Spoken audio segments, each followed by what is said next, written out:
everybody. How are you guys doing today? I hope everybody's well. We have a lovely guest today, Katie. And Kat should be in momentarily. She's having a bit of a delay, so we are going to wait anxiously for her arrival. Katie, is it Katie? Katie? 80, yeah. Katie, cool. So how are you doing today? Doing pretty good. How are you doing? I'm doing fantastic. I see you have a special guest with you next to you. Oh, yeah, that's Michael. Um, he's Ooh. uh, the H2O replica. He has a little plaque, but yeah, I had him made by a guy that has his own company. He makes these busts, and it's called Boogeyman Studios. They're That's really awesome. amazing pieces of work. They're incredible. Like if I could order all of them, I would. Is it pretty heavy? No, not at all. It's actually really light because the back is just that. Oh. The head is solid, but the back is just kind of. Oh, I see. The way it was laying, it looked like a whole like bust. Yeah, it is. It's a complete. That's the base of it. Oh, the base. Oh, that is so freaking awesome. Do you have any other collections for your Halloween? Like any other Michaels or anything other prize memorabilia? The question. Um, yeah, I have a lot, an excessive amount. Um, Most of it's in the other room, but I have kind of a rare piece over here that I can show you. I don't even know how I got my hands on this one. Nobody seems to be able to get it, but it's over here. Ooh. This guy Ooh, what is that? is very heavy. So Wow. It's is it a it's a three it's a scale? statue. It's a resin statue. It is like I can't even. Oh man, I just messed it up. I can't pick it up without dropping it because it's just so heavy. That looks really awesome. I would love to get my hands on one too, but I bet they're really expensive and rare. Yeah, like I said, I mean that was the only one that I found, and I jumped on it. You know, I haven't seen that one. I knew it was a rare piece, so I'm like, yeah, that's mine. So you're quite the Halloween fan yourself. So I'm glad we brought you on this episode because we definitely wanted to bring somebody to this episode that could give us the love for the franchise and especially like a great collector like yourself. Oh well, thank you. Yeah, I definitely can. Um, I can speak on this franchise quite a bit. I've been obsessed with it since I was about 2 years old. Whoa, they allowed you to watch movies? My Horror father, movies? yes, my father had me watching horror movies at a very young age, That's freaking awesome. and thank That's God. some that's something that you and Kat would have in common because her mom got her into horror movies. So, that's something that they bonded over. I didn't have the privilege of having parental figures that got me into horror. I didn't discover horror until later on in life. Oh So I wow, have a different I have a different appreciation for it. yeah. So how was it growing up and into the Well, franchise? so first of all, my mom had no idea that any of this was happening. She always went to bed wicked early. She'd go to bed at like fucking 7 o'clock at night. And told my dad, all right, make sure she's in bed by 8. And he's like, yeah, yeah, yeah. Next thing you know, he's putting on a horror movie, and he's like, come on, let's watch a movie. I'm like, all right. And the first one I saw was Children of the Corn. That movie I will never watch again. Nobody can make me watch it again. I will never forget that movie, and it is not a good thing. That movie horrified me, and I don't know if it was because it was just the first horror movie that I saw, or if it was just the kid hacking people up in a diner. I don't know. I just didn't like it. The kid part I didn't like. So yeah, but after that, everything was smooth sailing. Everything he showed me, like Pet Cemetery, the Halloween movies, Nightmare on Elm Street, a lot of different Stephen King movies, and it just kind of went from there. It became a thing that we did every night. So That's so interesting.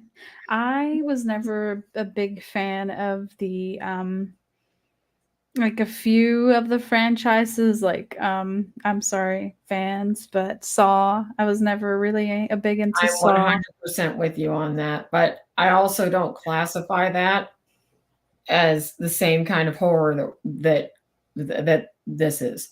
That's new horror. So that new horror, and John Carpenter talks about this a little bit. That new horror is all about shock and gore. Storyline doesn't matter, plot doesn't matter. It's all about how disgusting can we possibly make this movie. And to me, that's not horror. That's just gross. Like I don't want to see that. Whereas John Carpenter said, the violence is never shown, it's just implied. And by implying it, he felt that he was creating more of a suspense and more of that horror feeling, because you don't actually see what happens, but you know. So that was his reasoning for not showing the actual violence. They'll show the knife going down on somebody, but then it stops there.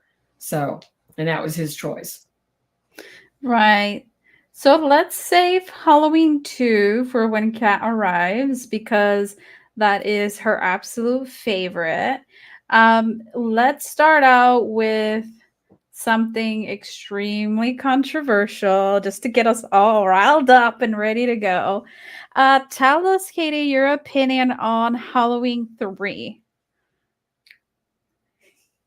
We had to start there.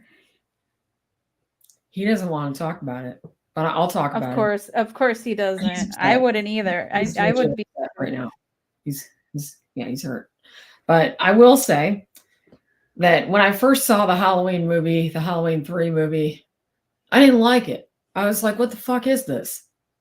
What is this? Like, what are we watching? And it just, I never understood it. So I'd never liked it.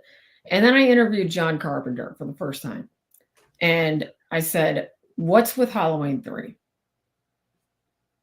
What's the deal? And he's like, well, to be honest with you, I wanted to end the franchise before it got killed. I wanted it to be safe, with 1 and 2 being what it was and the success that it was. He said Halloween 3 was supposed to be the prequel to everything that happened before the actual Halloween movies. And he said that that was supposed to be the end. That was how he was going to just end the whole thing, because he didn't want this franchise. He didn't want to lose the success of this franchise. And he felt like if he kept going forward, that would happen. Well, that's not what happened. Even though Halloween 3 was a fluke, in my opinion, even though it was a fluke, people wanted more. And that's when he said, so then I came out with Halloween 4. And that turned into Halloween 5. And he's like, I couldn't stop because the people wouldn't let me stop. He's like, they wanted more and more and more. So I just kept going. And I said, did you want to keep doing these movies? He said, I wanted to do what was best for the franchise. And it was clear that what was best for the franchise was to continue the story. So I can respect that. So basically, for John Carpenter, Halloween 3 was meant to end the franchise, which obviously did not happen. It's, like I said, despite the fact that so many people did not like the movie, it didn't do that well in the box office, but it didn't matter because people were still wanting more Michael. And so that's what he had to do. He gave him more Michael. Yeah. That's true. That's definitely true. It didn't do very well in box office. I personally like it because it tells the story from like the Celtic, and it has a little bit of occultic influences. You see, the snakes, and there's a lot of like cool symbolisms in it. So I enjoyed that element of it and a few other things. Hang on, I have.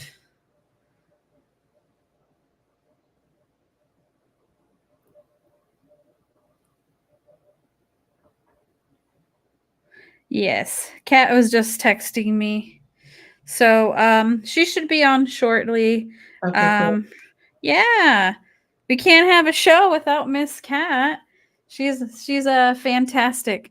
So I personally liked it. I know I always get a ton of hate for it, but I have to agree with you, Katie, on one thing. Um I think it would have had a better reception because there's no Michael, there's no association with it. If they got rid of Halloween and just named it Season of the Witch. Like Right. if the title of the movie was just Season of the Witch by John Carpenter, Mhm. that I feel like that people would have digested it a little more Oh, yeah, because entirely. It was only honestly, I think that because it had the same film quality as the ones preceding to it. So, it really was just the fact that he just squeezed it into the franchise that had nothing to do with Michael, and that was the problem. People were like, "Where's Michael?" That was the main mhm, issue, but John Carpenter has done so many amazing films. The Fog, The Thing, They Live. I mean, he's done all kinds of things. He could have made it an mhm, entirely separate thing, and it probably would have been exactly. more successful in the box office if he had done it that way. But you got to think Yeah. about these fans going into the movie theater. They're expecting, oh, Halloween 3, where Michael Myers is back and he's going to kill everybody, and it has nothing to do with that. So that's kind of Mhm. what happened. Mhm. And I can understand, like I can respect the original vision for Halloween, but they should have adapted. So the original Halloween was supposed to be like just like different stories, right? But then when you start seeing the fan base gravitating a lot to Michael Myers, you should have just adapted and said, "Fuck it. We're just going to do Michael Myers. We can still do the story, but put it in its own little, bucket." Um, but yeah, that's how personally how I feel is, I understand they wanted to keep it all like anthologies, Mhm. but people just gravitated too much to Michael. So Yeah, they should have just, as followed they with should, that instinct. as they should. I love that you have him right there with you. Of He's course. he's your emotional support Michael. He is. He's my emotional support, Michael. But he's also this is his third podcast, so he's pretty much a pro at this point. Um, he has his opinions. Um, but yeah, it's unfortunately. Oh, did you want me to save the John Carpenter spill for when Kat gets here? Yeah, yeah, she's on her way. She asked me for the information, so let's go. Um, what information are you trying to save? About what I told you about why he made Halloween 3. Yeah. Let's put that in the little Yeah, I a figured little you'd like want to hold off on that. a little bucket. So That's from like that's like such inside information. When he told me that, I was like, "Oh man, like nobody knows this. Nobody has a clue." And after the franchise continued to grow and evolve, he didn't want people to know because you'll find out why. Just stick around. right, stick around, guys. Don't leave us just yet. So my least favorite kill from the first Halloween, I gotta say, I'm sorry, I love the first one, but when Michael killed the dog, or you don't see the dog being killed, but you hear the little grunt. Yeah. Yeah, That that always always every gets me in any horror movie. I'm just like, And I'm like, Michael, could you?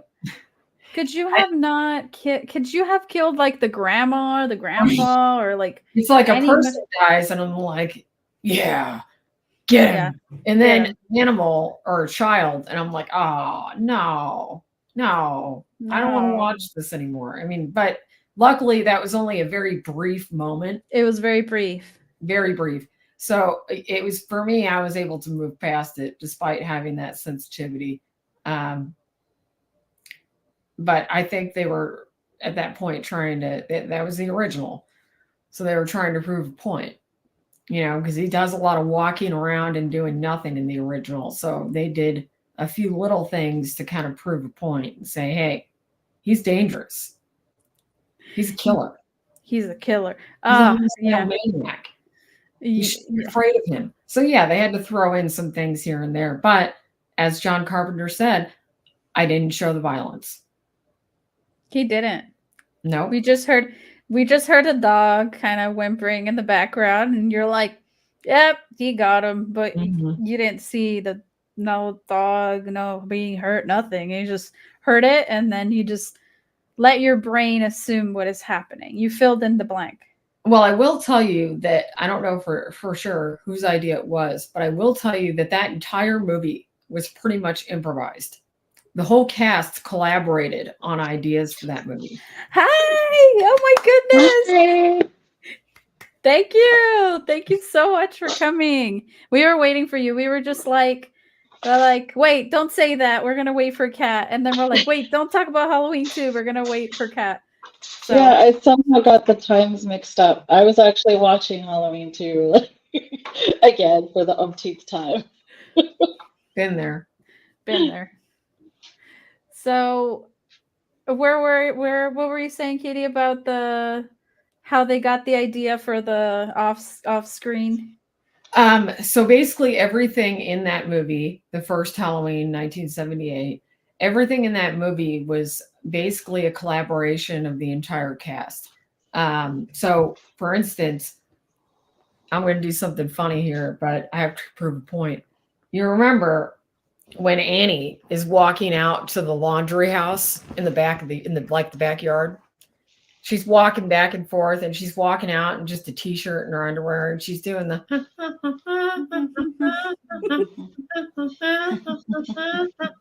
so when I met her, I'm like, where did that come from? Because it's so catchy.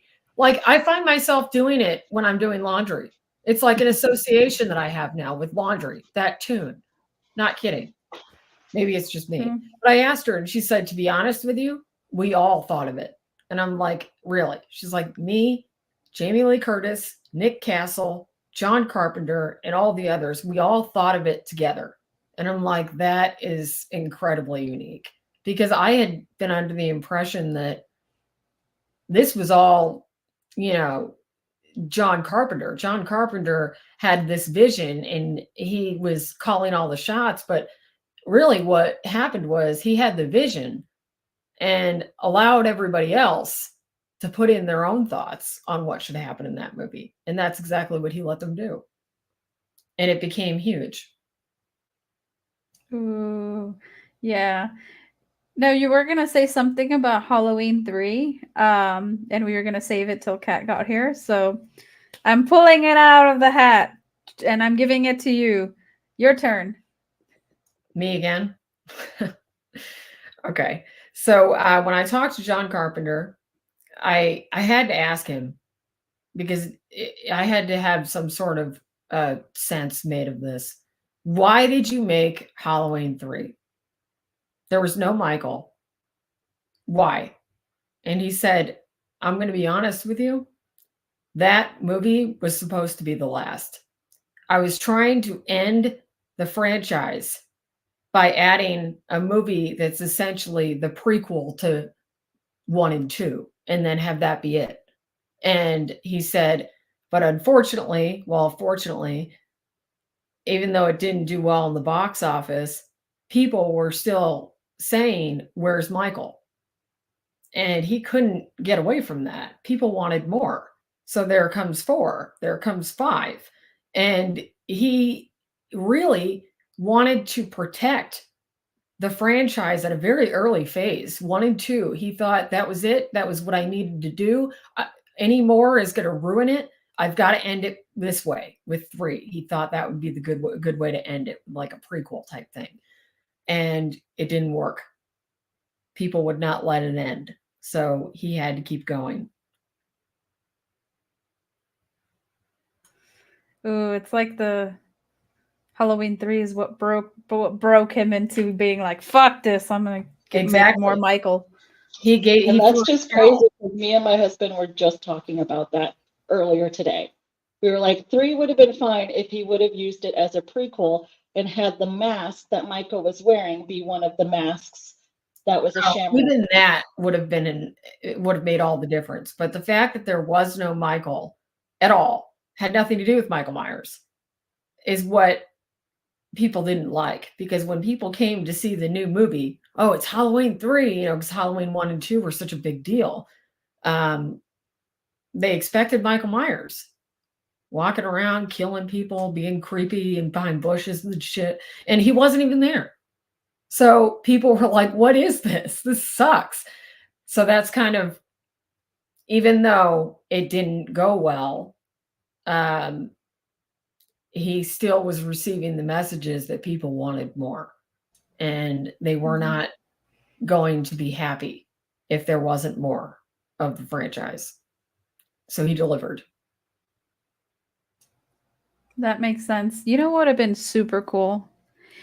If they went with the first part of the Halloween 3 story, the kids buying the masks, but the masks are Michael Myers masks. And then, when the kids put them on, all of them die except for one kid. And that one kid ends up getting this like weird disease thing and then turns into Michael Myers. I don't know. See, that would have been cool too. That might have worked. Again, because you're talking about Michael Myers. And that's exactly. Exactly. That would have been cool to see actually. But hey, what do I know? He was genuinely afraid for the franchise failing if he kept making more movies after Halloween 2. He was afraid of that. He was afraid that it would all go and mean nothing. And he didn't want to lose that. He didn't want to lose what he had accomplished, especially after the 78 movie being done on such a low budget with a fucking William Shatner mask. I mean, they had nothing. They had nothing to work with there. And it was huge. And 2 was even bigger. But he wanted to protect it.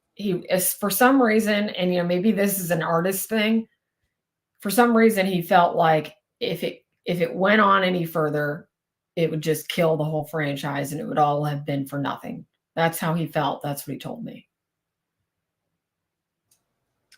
Wow. Well, I mean, how many franchises before Halloween were successful? I don't think there were very many that just kept horror going and going. Yeah. So it makes sense that he would be concerned about that. Yeah, it was very hard to sell a horror movie script in Hollywood at that time in the 70s. It was very hard. Nobody wanted to produce it.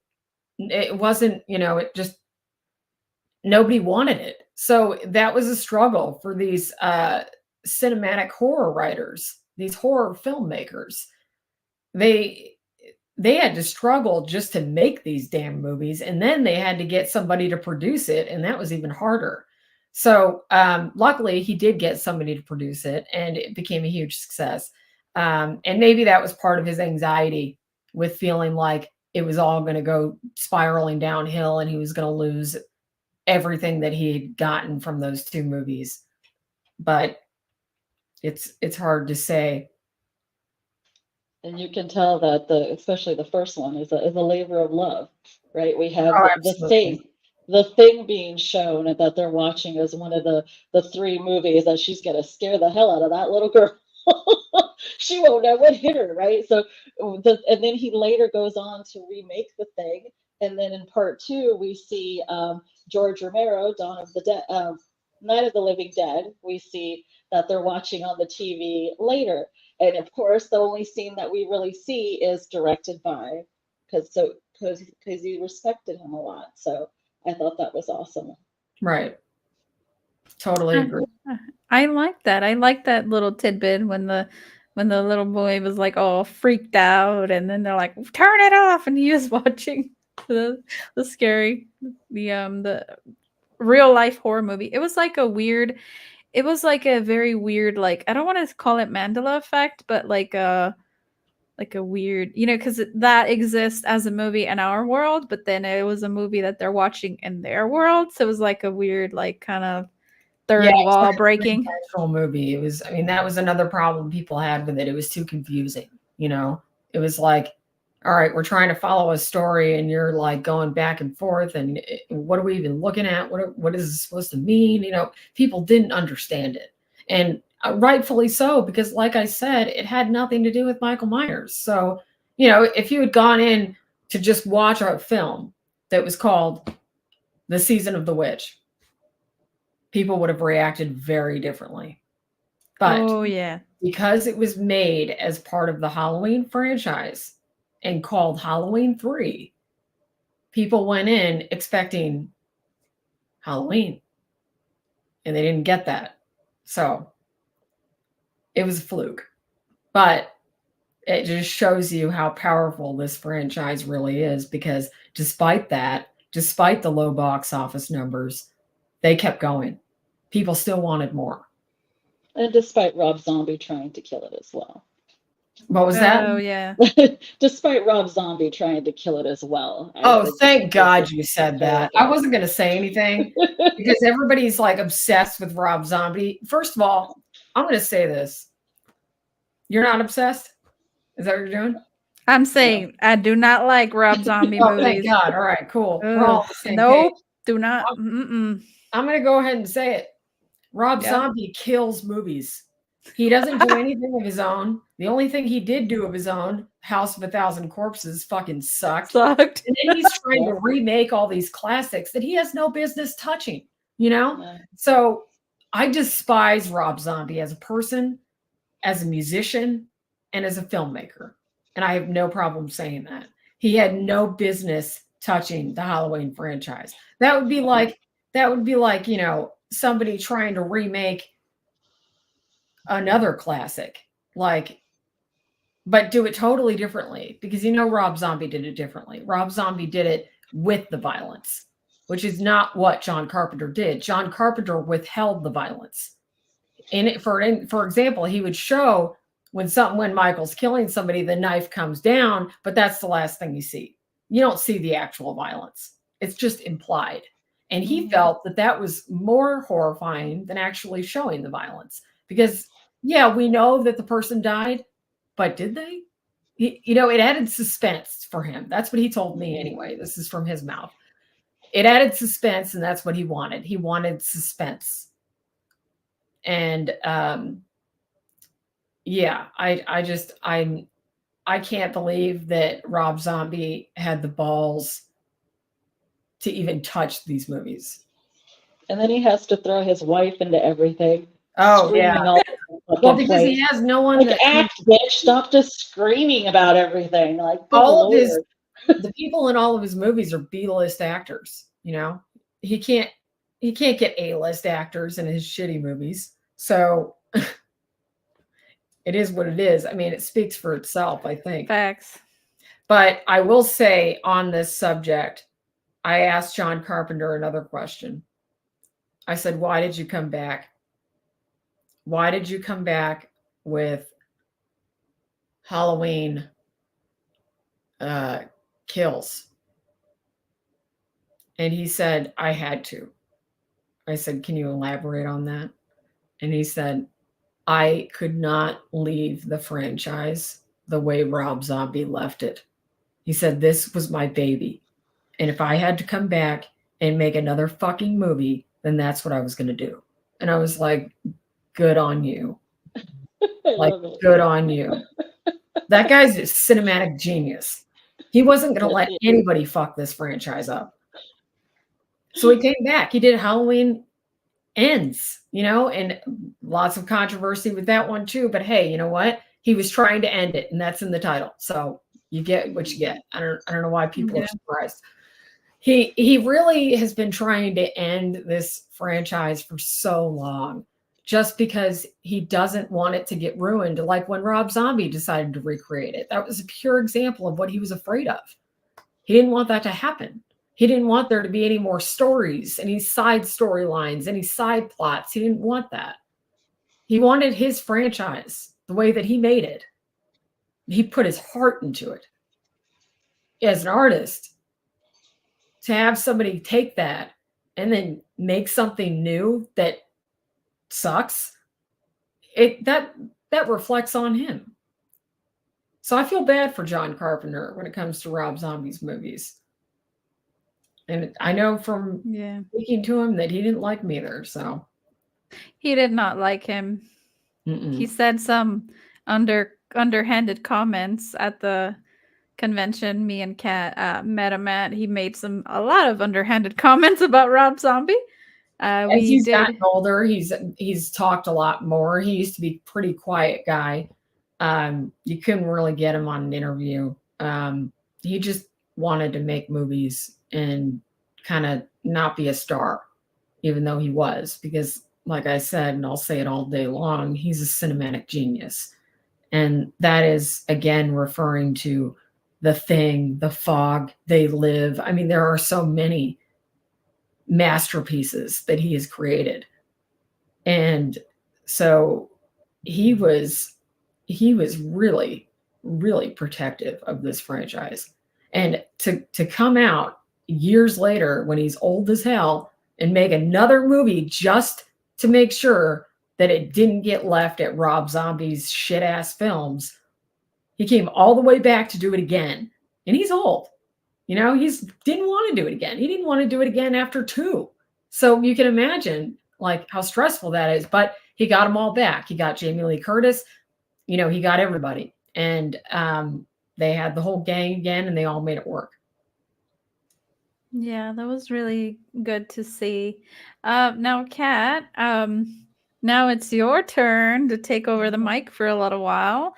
I know that your favorite was Halloween 2 from the originals. Can you walk us through a little bit why that's your favorite?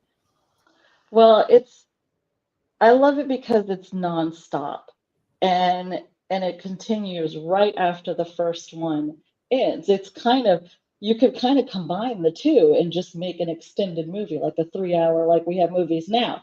But that didn't happen back then, so we had to stick to our 1.5. But I love it from beginning to end, right? And then in watching it again, as many times I've seen it, I realized that Ben Tramer, the guy that she said that she would want to go to the dance with, that Lori said she wanted to go to dance with in the first one, is the guy that gets crashed and burned in the second one. Is the guy that they think, because he has the Michael Myers type mask on, and he gets creamed and crashed and into flames. And that poor guy was to be her boyfriend that she liked. So that was just very sad to me. That was a pretty epic scene, though. Yes, amazing. I think and we can the all second agree on one, that. I think there's the boobies. I like the boobies, and there's booty. There's male booty. You know, Luna, how I love the booty. So between that and the creepiness and the nonstop, he's just going for her. Like no matter what, she's drugged, she's inhibited, she's all bruised and mangled from the beginning, from all the stuff he's already done to her, and she's hiding from him and like and hey boys him pretty much. You know, puts the blankets, and he's like, wait, no, she's not there. So that's just hilarious to me. And yeah, the comedy of it all. It's still coming for her, and it still has all the same creepiness of the original, with him, the shadow just in the background, and you see him, he's just there, like nothing, like they'll just be talking, and then boom, he just comes up from the back and gets them.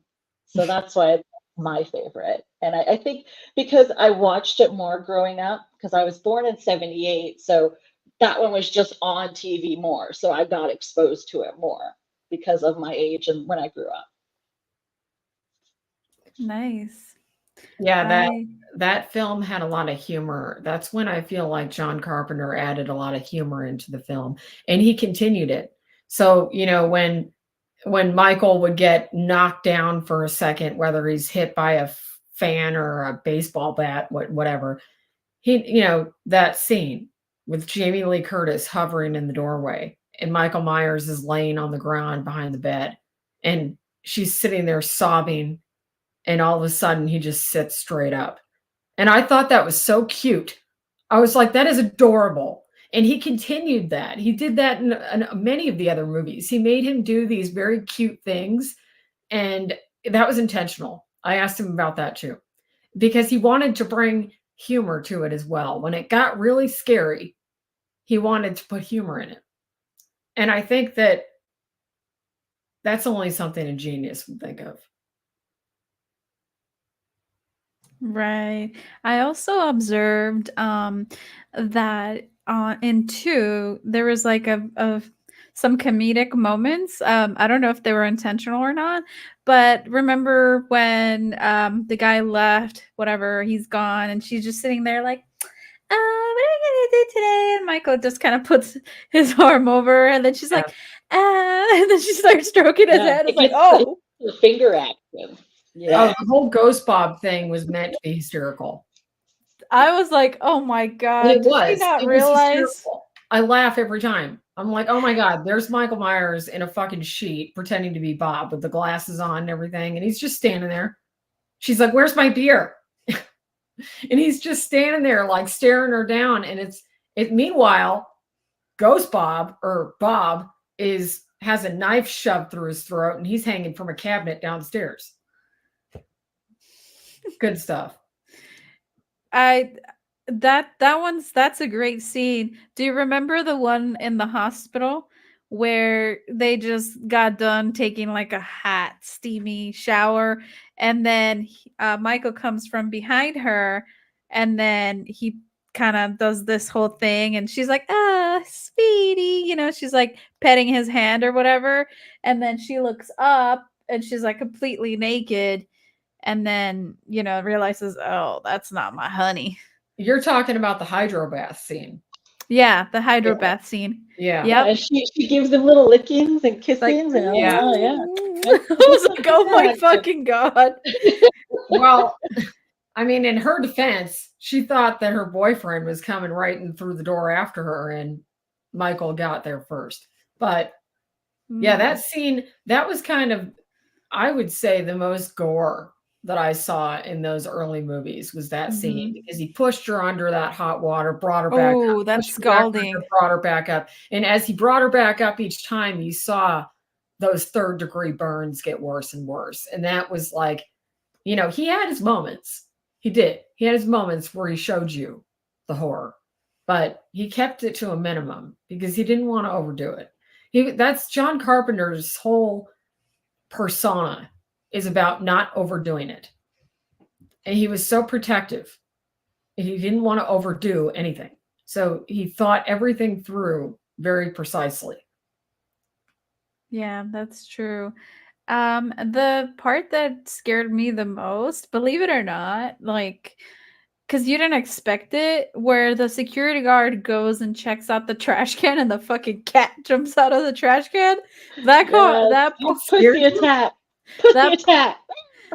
That part scares me every time. I always go, oh yeah, there's a fucking cat every time. And I forget about the damn fucking cat. And every time I watch it, I'm like, fuck, cat. Yeah. I don't think I find any part of his movies scary. I mean, at this point, I find all of his movies comforting, because I've been obsessed with this franchise for a very long time. I've watched those movies each thousands of times. And so I'm maybe desensitized to it. But then again, remember, my father had me watch Children of the Corn first. So nothing was bad after that. After that, everything was like, oh, this is kind of fun. Yeah, no, Children of the Corn, different story. Definitely never again. I have people actually tease me and threaten to put on Children of the Corn. Like, okay, go ahead, put it on. I'm just going to leave. You're not going to tie me down and make me watch it. I'm out of here. Put on Children of the Corn.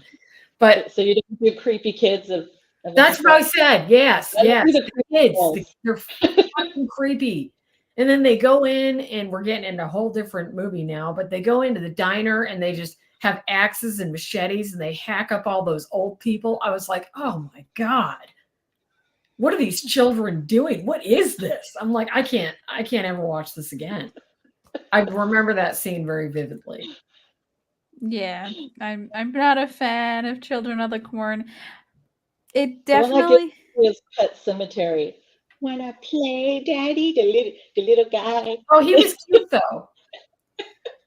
Yeah, he was cute. I met him actually. Mike Hughes. He does a lot of conventions. Yeah, I didn't even know he still existed, but he's like my age. And he does a lot of conventions. He's like at every horror convention around them, like everywhere. He goes everywhere. So I did get to meet him. That was cool. But yeah, back to this guy. I also have to say, just throwing it out there, this is specifically an H2O bust. This mask is the H2O Michael Myers. And I picked the Michael Myers H2O look because I thought that was his best look. He's got a great head of hair, his face is looking real good. He didn't look all like shaggy, and he looked good in H2O. So I was like, all right, I'm going to start with H2O, but this will not be my last. I'm going to do 78 next. Ooh. Yeah. Because that is my favorite. Nice. And where do you get these from? You have a friend make them for you? So yeah, there's a guy that he has his own business, and this is what he does. He doesn't just do Michaels. He does all kinds, like Robert Englund busts, Leatherface, all kinds of things. And so his company is Boogeyman Studios. You can find him on Instagram and on Facebook, I believe. But yeah, I ordered this from him. I told him what I wanted, and he even made me a little plaque to put under him. Oh. So that sits right under his little plaque. He sits on a hardwood plaque, and this sits in front of him. So I'll definitely do more, because why not? I'm obsessed. So out of all of the movies, I mean, of course, just 1 and 2, what is your favorite kills? Like your favorite kill and your least favorite kill?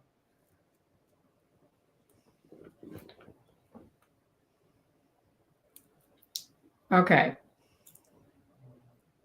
So my favorite kill would have to be an H2O. When the kids are in the school and he gets the guy that's going into the kitchen to get some food, I guess that's what he's looking for. And Michael finds him, and he ends up, they don't show you this at the time.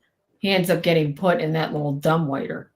And then his girlfriend finds him later in the dumbwaiter, like all bloody and dead and whatnot. That was my favorite, only because I liked the creative aspect of putting him away in the dumbwaiter and waiting for someone else to find him later, because they didn't even show it again. They didn't even show him being killed. It was only implied. So you're like, whatever happened to that kid? And then you find out about 30 minutes later, he was in the dumbwaiter. So that I thought that was funny. I don't know. That was amusing to me. Nice.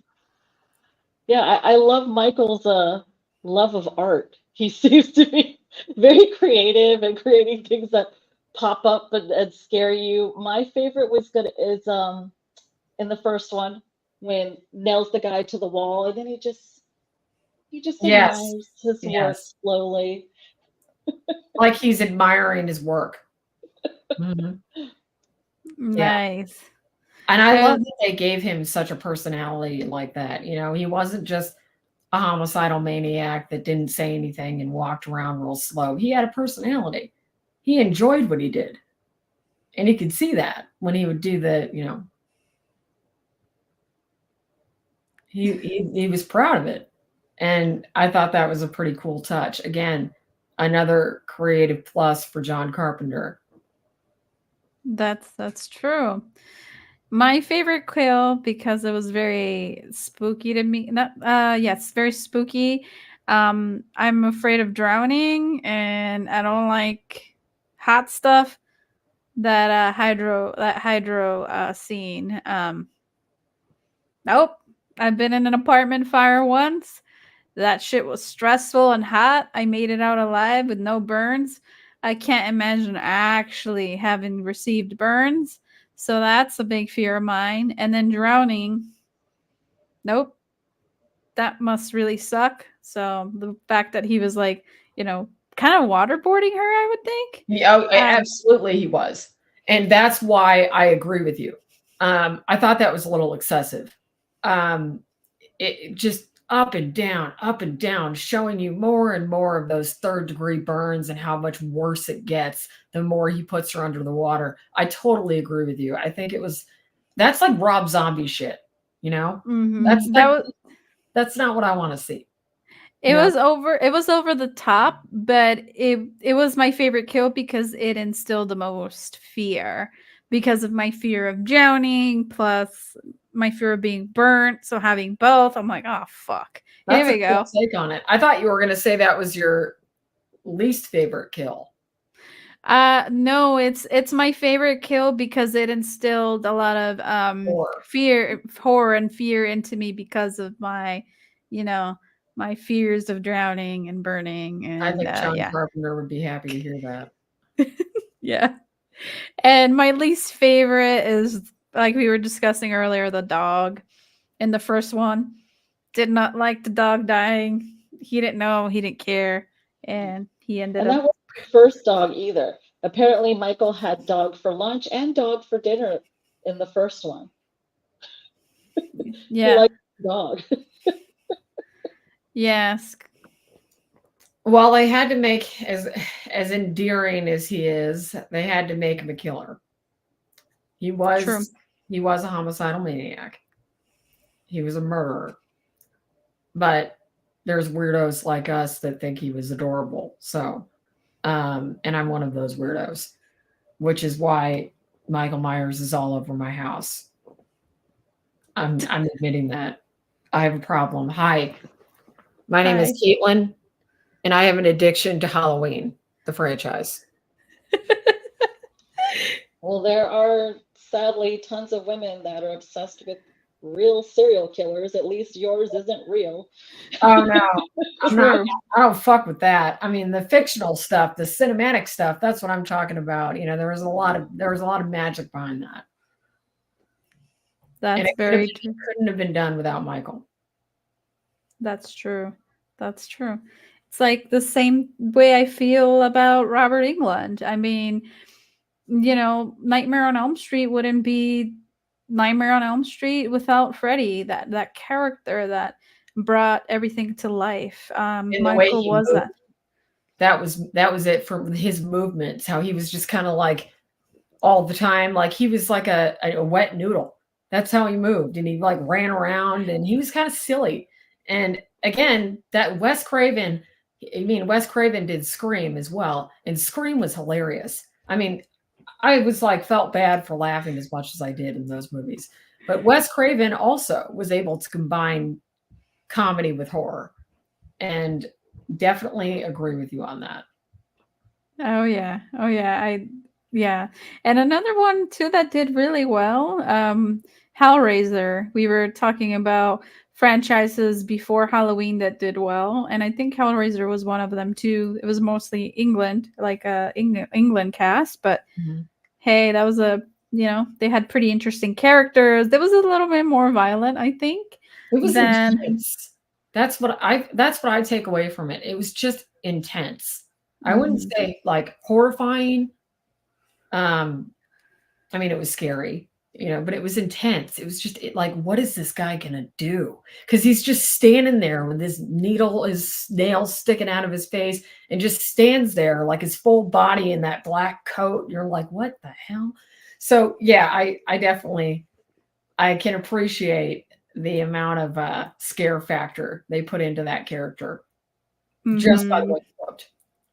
Yeah. Kat, what was your least favorite kill on the Halloween franchise? Ooh. I don't really think there was any one that I didn't enjoy, so to say. You're like, kill them all, fuck them all Yeah, up. like get them kids, them horny kids all over the place. Fuck them. Trick or treat, motherfucker. But you know what? He was a man that had determination because at one point he's walking downtown. There's all these families and people walking by, and he's just like going straight for the hospital. And I'm like, he's not taking any detours. He's got his eyes on the prize. He's like, these people, he's just not even worried about them And you walking know, in the. bitch, he killed first too. Why did he kill that bitch first? Because she was the one that was screaming at him when he drove by. She screamed at him again when Lori told her that he was behind the bush. So that's why she got killed first. The Speed poor kills. the sheriff's daughter. Yeah, speed kills. Speed again. Yep. That was Well. great. And then he stopped and then started to back up. That was just so creative. I mean, just more creativity on John Carpenter's part. And also, she was a fantastic actor. I met her as well. And, like I said, I had asked her how she came up with that laundry tune. And it was a full collaboration with all of the cast to come up with that one little tune, which is so catchy. So, but she's awesome. A really nice person. And they all still love the franchise. They all still want to be at these conventions. They want to meet the fans. They want to keep it alive because it's still alive in them too. So it's something that when you meet these people, you can see it. You can see it's special to them, like it was for John Carpenter. Yeah. Yeah, we definitely saw that when we saw the Halloween panel at a recent convention, right, Kat? All the cast were so passionate still about it. It was nice. Absolutely. And they'll answer any questions you have, and they'll take their time. They don't give you one-word answers. They'll take their time.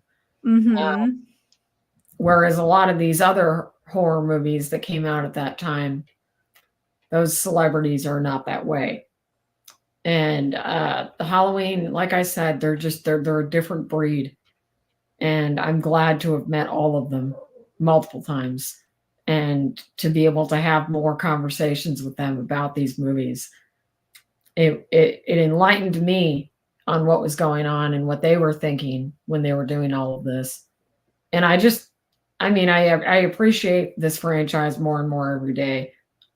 It just will never die. It will always be incredible. It left a mark in the horror community. Oh, yeah, that is so true.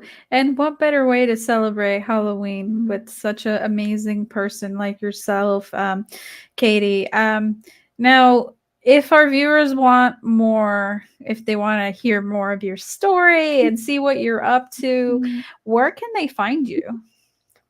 So my name right there, Resurrection Katie. That's my Instagram name. Most of the horror community that exists on Instagram does know me. I don't even know how that happened, to be honest. They just came in flocks one day, and I was like, oh, look, I have 100 new followers, and they're all horror fans. Follow. I was like, this is great. So even though I do abandoned photography, which I've done for a very long time, I also have a real deep passion for horror. And like I said, I've been watching horror movies since I was 2 years old.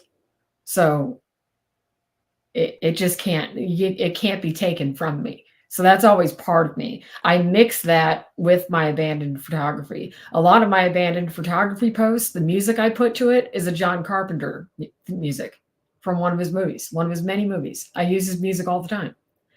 A lot of the quotes that are under those pictures are horror movie quotes, or I reference Chuck Palahniuk a lot, who is a great writer, great horror writer, and Stephen King. I love him.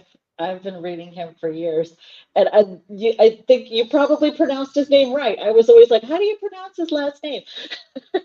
Oh, he's so dark, but I love it. Yeah, it's Palinur. Yes. But he definitely, I would say, of all the horror writers, even over Stephen King, he is the darkest. Definitely. Absolutely. He actually goes there. Like, yeah, he you'll goes. be like, oh, this would be really terrible if he went there, and he goes there and Yep. And Stephen King is all about creating these elaborate stories that are just that suck you in. So he has that ability, and that's his claim to fame, his story writing. He's an incredible story writer. So I love Invisible Monsters. That's my favorite. Yeah, that was a good one. And Survivor. That's a good one too. I mean, I could say I like them all. There's not one that I would say, no, I like them all. Aww. Well, that was so fantastic. We're approaching the hour mark already, ladies, and we've had such a great time. I'm so thankful, Katie, that you were able to join us today, and we were able to collab on such a special movie for yourself. Thanks for having us. Yeah, and of course your emotional support, Michael. Glad you brought him. Oh yeah, yeah. He was down. Nice. He didn't have anything going on tonight, so he didn't have anybody to kill or anything like that. So Yeah, been around these parts for a little bit. Yeah, but it was great to talk to you guys about this. You're both clearly pretty passionate about it, which is awesome. I love meeting passionate people about the Halloween franchise, because that's just one thing that everybody should be passionate about. Yeah, it's true. It's true. We talked about some good kills, some good scenes, some what frightened us, and we can't wait to see you guys next week. So, see you guys next week on another episode. Thank you, Katie. Thank you. And Miss Kat, do you want to say anything else for our viewers? No, it was so great talking with you, Katie. As well as it was with you. It was great to meet you both, and I am enjoying looking at your future podcasts. Aw, thank you. See you all next week on another episode. Bye. Say lovey.